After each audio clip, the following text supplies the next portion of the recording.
lectures only go so far. They only last, our attention span in a lecture is only about 10 to 15 minutes. So students in particular want to be hands-on. They need that hands-on element to keep their minds engaged.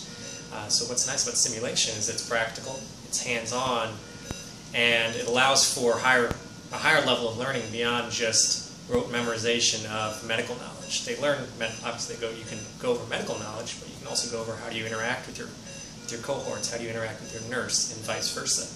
How do you interact with your patient? Most importantly, how do you interact with your patient?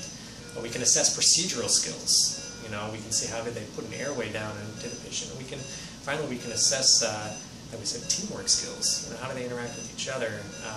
How do they talk to a consultant? Because really, ultimately, what is treating a patient is not just medical knowledge. It's all these things. It's all these things.